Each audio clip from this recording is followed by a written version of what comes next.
Sistem ekonomi yang ada saat ini fokusnya hanya pada produksi. Kapitalisme mengusung teori bahwa semakin banyak produksi, semakin makmur sebuah negeri. Kalau produsen kekurangan dana untuk produksi, bisa pinjam uang. Ada pihak yang boleh jualan uang ke produsen. Produksi naik, kemakmuran tercapai. Namun kenyataannya muncul sampah kapitalis dan ketimpangan ekonomi yang makin lebar. Gap antara kaya dan miskin makin terlihat.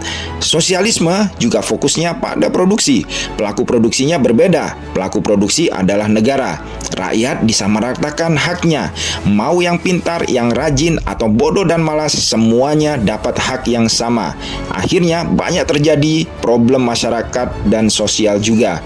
Sedangkan sistem ekonomi Islam menawarkan solusi berbeda. Fokusnya bukan pada produksi, tetapi pada distribusi harta. Tidak boleh ada jualan uang. Semua didorong ke sektor real. Terbukti selama 1400 tahun Islam mencapai kejayaan dengan sistem ekonomi Islamnya. Ketika Rasulullah SAW ditanya tentang hal produksi, beliau menyerahkan teknis produksi kepada para sahabat.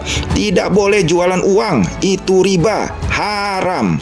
Soal distribusi harta, ada perintah jelas di Al-Quran dan hadis Rasulullah yang melarang penimbunan harta di orang kaya saja. Islam melarang penimbunan harta. Harta harus didistribusikan, tidak boleh ditimbun. Ekonomi diputar dan didorong ke sektor real. Terkait kekayaan alam, ini juga tidak boleh dikuasai swasta atau individu. Ada perintah jelas agar air, tambang, minyak, emas, batu bara harus dikuasai bersama oleh rakyat dan dikelola oleh negara. Sehingga kalau distribusi harta bisa terjadi dengan adil, tidak boleh ada yang jualan uang, dan tentunya ada campur tangan dari pemerintah, maka harusnya negara kita bisa menjadi kaya. Bahan pokok murah, harga-harga untuk membangun rumah juga bisa murah, rupiah menjadi kuat. Tidak akan ada lagi rakyat yang terlilit hutang pinjol. Kuncinya, distribusi harta perlu pengaturan, dan aturannya perlu negara hadir. Ada harta yang harus dikuasai negara, ada harta yang bisa dikuasai oleh individu. Harta individu pun dipastikan tidak ditimbun, tetapi selalu didistribusikan ke sektor real. Tidak boleh ada yang jualan uang lagi.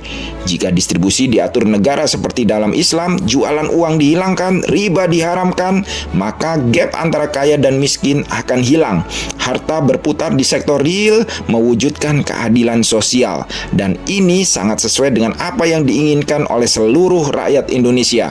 Mari fokus pada distribusi untuk menyelesaikan masalah ekonomi secara kafah dan mewujudkan keadilan sosial bagi seluruh rakyat Indonesia. Maka pemerintah kedepannya perlu fokus pada distribusi harta. Tidak ada lagi riba untuk masa depan ekonomi Indonesia yang lebih baik.